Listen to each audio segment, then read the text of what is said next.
Hi everyone, and welcome to our training today on aloe vera, its history, and its consumption. My name is Holly Stout, and I'm the Director of Product Development at Forever Living Products.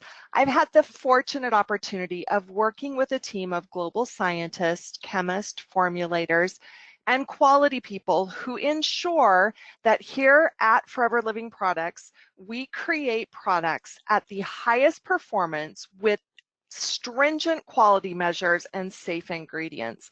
And I'm so proud to be a part of the team that has been actively involved in helping to create a lot of the new products that we are seeing pop up today in the portfolio of the Forever Living categories of products. And as you know, our aloe vera gel is our flagship product, and it is the product that really sets us apart from any other company. We've been doing this for 40 years. We are the largest grower of aloe vera in the world. And I think we know aloe vera better than anybody. We've been applying it topically and using it we've been ingesting it and have found ways to really capture this beautiful plant and make it work within the body and the skin the way the body and the skin needs it to work. But first, I'm going to take you on a historical journey. We're going to go back and look at the relevance of aloe throughout really all generations of time. So today we're going to first start with the history of aloe vera, and I'm going to tell you some really great information about how aloe was used in many, many generations before. So aloe is one of the oldest plants mentioned in ancient records. Now, it's been mentioned up to 6,000 years ago, but we have documentation that it has been listed as a medicinal source for over 4,000 years. It's been found on papyrus and hieroglyphics and has been mentioned throughout so many phases of history and has testimonials from rulers, kings, queens, philosophers, spiritual leaders, and even down to practitioners. So aloe vera has been an amazing component used for centuries and centuries for all of its fantastic benefits. So you look at some of the cultures who have used it, and we really refer to the Chinese, the ancient Egyptians, the Greeks, and the Native Americans, because they all have documented usage of their elixirs and their topical gels and the way that they have used aloe in both the skin and the body. And they've used it as a fundamental part of traditional medicine. So if you think about what a foundational product would be, this would be really one of the most foundational elements that they would use throughout their practicing for those practitioners. So, you know, it's been mentioned by the Greeks, the Egyptians, and the Chinese, and even it's been referenced as new as the time of Christopher Columbus. So aloe has played a significant role in the development throughout humanity and throughout all of these phases of history, and has been recognized for its phenomenal benefits. You know, the Egyptians, they actually called it the plant of immortality. And the first known written reports on the nourishing juice of the aloe vera plant, this is where it reaches back to 6,000 years ago. You know, aloe was regarded as a sacred plant. It was called the blood of which held the secrets to beauty and health and immortality. And interestingly enough, even the dead were embalmed by the Egyptians with aloe vera because they had a spiritual belief that it had an antibacterial quality that could stop the process of death and that eternal life could be attained on both a physical and a spiritual level. So they really believed that this was a fundamental plant, an important plant, to the point where in a respectful manner they used it to bury their loved ones. And so it was called the plant of immortality. You know, you go back to times of queens and princesses, and Cleopatra and Nefertiti also used aloe in their daily skin treatments. They believed, again, it was a source of beauty And it was regarded as, the usage of it, they regarded it as a pursuit of physical beauty. So they recognized the benefits. And you know, I would assume that Cleopatra and Nefertiti weren't just using it because of all of its known benefits. I would dare venture to say they used it because they found that it worked, and it worked in an amazing way. So if they used it as a pursuit of physical beauty, it wasn't simply because it was passed on through legend and rumor. It was because when they tried it, aloe worked and provided benefits that they could not find through other sorts of herbs, botanicals, and floral extracts. You know, the history of aloe vera is actually traced back to the Silk Road trading routes. You know, the Silk Route actually extended over 4,000 miles, and it opened up the ability to develop and expand the civilizations of China, the Indian subcontinent, Persia, Europe, and Arabia, and it really helped to open a long distance interaction between these civilizations. And it was called the Silk Road simply because silk was the primary traded product. But the Chinese also exported or sold just simple things like teas and salts and sugar and spices and even aloe. But you know, mostly it was expensive luxury goods, and aloe was considered one of these expensive luxury goods that they imported or bought. And they made these trips simply because the merchants, that was a long way to travel, and they made those journeys count, and they traded only the most valuable elements that they could take back and then use and sell in their civilizations. So aloe's been considered a very, very valuable and a tradable commodity. In Japan, aloe was known as the royal plant, and the juice was consumed as an elixir. It was so revered and so precious that it was consumed as an elixir. If you think of what an elixir is, it's something that's so special and is made with so much care and has such an amazing benefit. They turn it into this royal plant into an elixir. And the samurai even used it as a liquid for rubbing on the body to relieve pain from sprains and strains. The samurai extremely active in their actions, and obviously they got bumps and bruises, and they used aloe, this royal plant, to help relieve those areas of their bodies that took a beating. You know, we even go back as far as to King Solomon in the Old Testament in the Bible, where aloe is mentioned. So in Psalms 45:8, it says, "All thy garments smell of myrrh and aloes and cassia out of the ivory palaces whereby they have made thee glad."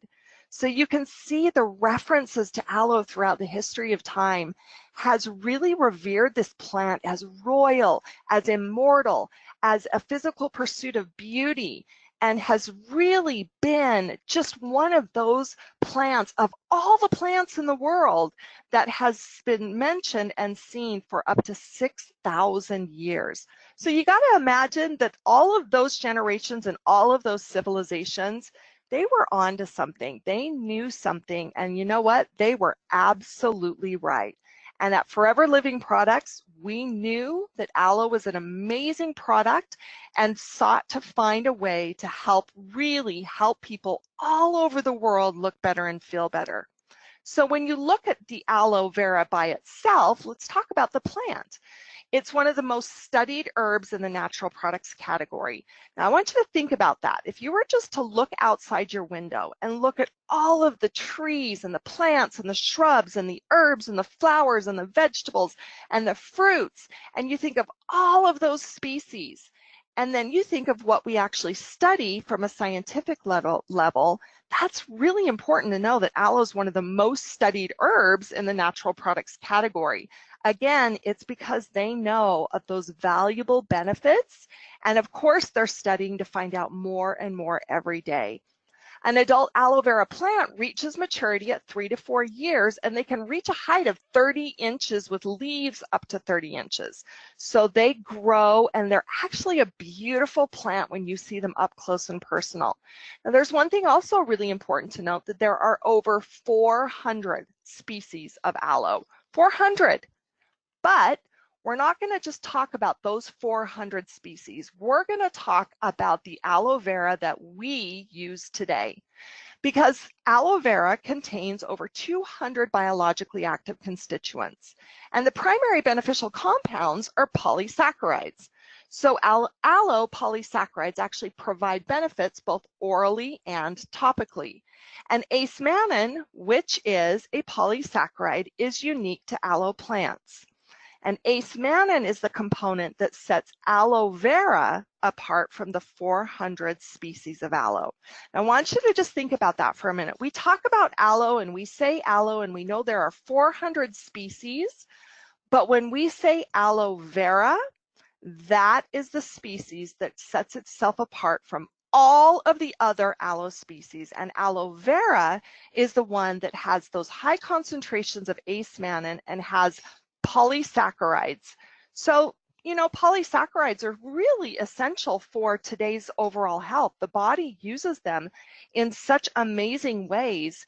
And, you know, with our aloe drink, you can actually tap into those polysaccharides with this wonderful rich aloe gel. So let's talk about the benefits and the science of ingesting aloe, because really at the end of the day, we had people throughout civilizations who applied it topically for all different uses, but we also have a wonderful forever aloe vera gel. So let's talk about the science of ingesting aloe and what that actually looks like. So we know that it helps to promote healthy digestion and really helps to soothe the gut. You know, today you're hearing more and more about the microbiomes in the body, and these are individually unique to you. You who is listening, you as a single person have an individual unique microbiome, and that's simply, it's like a colony, and it's a colonization of all the functions in that area that work together. And we know that the gut is one of those microbiomes that really needs help in remaining balanced. Because when the gut is balanced, a lot of the functions that stem from the gut simply help your body to not only look better and feel better, but to really perform better and to be at its optimal health. So aloe is really an important part to that healthy digestion and soothing of the gut. It also contains a prebiotic benefit that helps to support the growth of good bacteria. Now, when we talk about good bacteria, your body actually contains up to 3 pounds of bacteria in general. It's both good and bad bacteria. And of course, we want more of the good bacteria. And prebiotics actually help to feed those probiotics that really help grow and support good bacteria. So just like everything's a living organism in your microbiome, and your gut is this living environment that's unique to you, those good bacteria, they need food. And aloe has this prebiotic benefit that is the food that helps those good bacteria thrive. It also helps to work on the epithelial cells, which form our skin and our gut lining. Now, that's kind of a big word, and you think, man, an epithelial cell, how is that relevant to me? Well, they're just simply a type of cell that lines surfaces of your body, and they're found in your skin, your blood vessels, your urinary tract, and other organs. And they actually are really important, again, as that lining, the gut lining. So it's a supporting structure of the body that simply helps with those benefits of the prebiotics and that good bacteria stay in a healthy state of balance. Now, we have recently launched a brand new Forever Aloe Vera Gel. Now, when I say brand new, we have been the forefront, the leaders of aloe as an ingestible drink.